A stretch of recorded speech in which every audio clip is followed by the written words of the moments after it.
मैं इस समय राजकीय सामुदायिक स्वास्थ्य केंद्र बड़ू में मौजूद हूँ। ये अस्पताल आसपास के दर्जनों गांवों, हजारों लोगों के स्वास्थ्य का प्रमुख केंद्र है।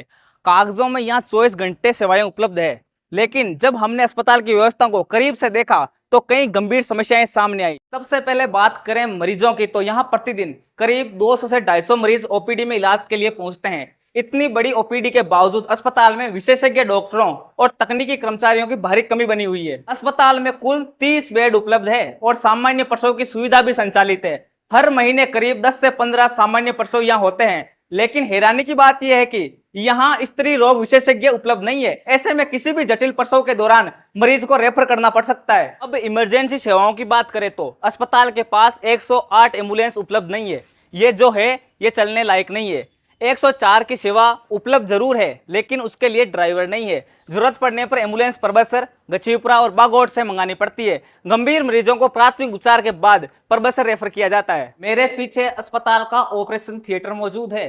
ऑपरेशन थिएटर बना हुआ है, लेकिन यहाँ सर्जन नहीं है, यानी भवन और व्यवस्था होने के बावजूद मरीजों को सर्जरी की सुविधा नहीं मिल पा रही है। अगर अस्पताल के स्वीकृत और रिक्त पदों की बात करें तो यहाँ कुल 21 पद स्वीकृत हैं, जिनमें से 6 पद रिक्त हैं। रिकॉर्ड के अनुसार मेडिसिन विशेषज्ञ का पद खाली है, सर्जरी विशेषज्ञ का पद खाली है, मेडिकल ऑफिसर का पद रिक्त है। इसके अलावा 4 वार्ड बॉय के पद खाली है और सफाई कर्मचारी का पद भी रिक्त है।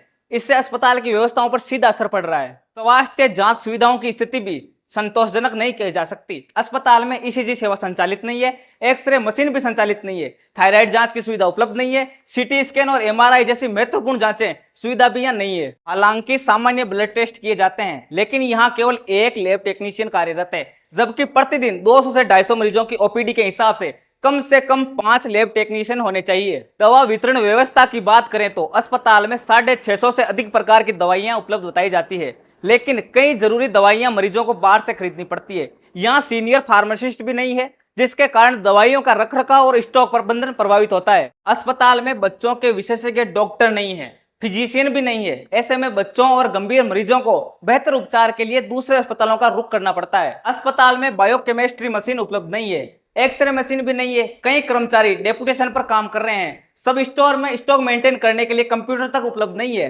और एक डीडीसी हेल्पर की भी कमी बनी हुई है। एक और बड़ी कमी यह है कि इस अस्पताल में मोर्चरी की सुविधा भी उपलब्ध नहीं है।